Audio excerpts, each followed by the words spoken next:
mesin itu vibrasi atau getarannya lebih tinggi. Nanti Anda bisa lihat di bagian dashboard RPM-nya. RPM-nya kadang-kadang itu bergetar naik turun sedikit sekali meskipun nggak terasa ya. Nah, pada video berikutnya ini saya akan memberitahu mengenai kekurangan dan efek negatif jika catalytic converter ini dilepas dan diganti dengan header manifold yang racing. Kekurangan yang pertama yang jelas saya rasakan setelah saya nyoba sendiri adalah yang pertama adalah BBM atau bensinnya jauh lebih boros karena mesinnya lebih bertenaga, tekanannya lebih tinggi, dia konsumsi bahan bakar lebih banyak. Nah, kita tahu ya bahwa di header manifold itu ada sensor oksigen. Sensor oksigen ini fungsinya untuk mendeteksi atau mengirimkan data setelah ada pencampuran bahan bakar pada saat exhaust ya. Nah, nantinya data ini dikirimkan ke ECU untuk menentukan campuran bahan bakar yang pas untuk mesin.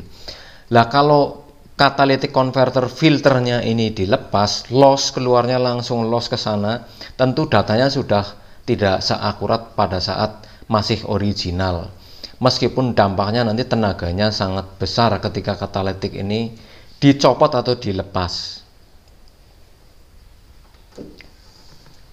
Nah, kekurangan berikutnya ketika catalytic converter ini dicopot atau dilepas adalah tekanan balik ke mesin ke sana itu tekanan baliknya lebih besar. Kenapa seperti itu? Kita tahu bahwa piston cara kerjanya kan naik turun seperti ini bergantian ya.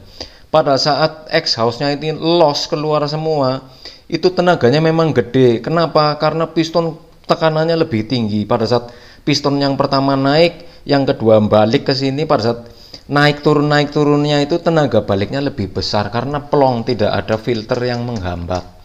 Nah, dampaknya ke mesin adalah mesin itu vibrasi atau getarannya lebih tinggi. Nanti Anda bisa lihat di bagian dashboard RPM-nya. RPM-nya kadang-kadang itu bergetar naik turun sedikit sekali meskipun nggak terasa ya.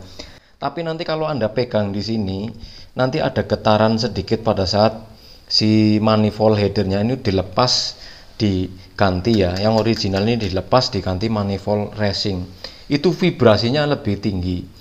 Terus yang kedua ya, sisa hasil pembakarannya karena dia itu plong banget langsung keluar ya, karena akibat tekanannya terlalu tinggi. Dan yang keluar dari exhaust ini langsung keluar semua. Ini yang keluar itu kan lebih banyak api sama karbon ya. Ini sensor oksigennya ini lebih cepat panas. Yang ke dampak kerugian berikutnya ya, minusnya di situ. Terus yang kedua, karena si manifold header racing ini tidak punya cover aluminium seperti yang ori seperti ini kan, ini ada cover aluminiumnya ya, yang dia melindungi atau mengurangi dampak suhu panas dari knalpot mobil. Kerugian yang berikutnya adalah AC mobil ya, ini AC mobil ini kan pipa untuk freon. Ini pipa untuk freon ini jadi langsung keseplet kena panas. Jadi AC-nya nggak begitu dingin. Dinginnya nggak dingin banget kayak biasanya lah. Intinya begitu. Itu minusnya seperti itu.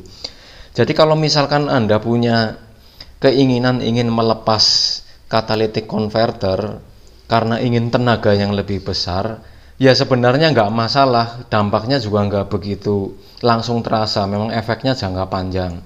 Jadi pertimbangan betul-betul kalau misalkan memang mau mengganti manifold header racing ya, karena mengganti catalytic dengan catalytic converter yang ori. Karena selain memiliki kelebihan juga ada kerugian yang harus dipertimbangkan.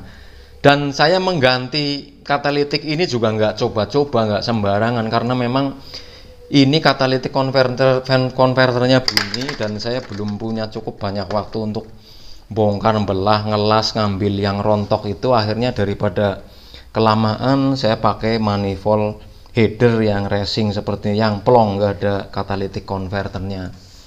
Nah, sementara itu videonya nanti untuk mengenai fungsi dan bagian-bagian dari knalpot, dari header manifold, tabung catalytic converter sampai dengan di bagian exhaust nanti diterbitkan di video berikutnya supaya tidak terlalu panjang. Terima kasih atas atensi dan perhatiannya.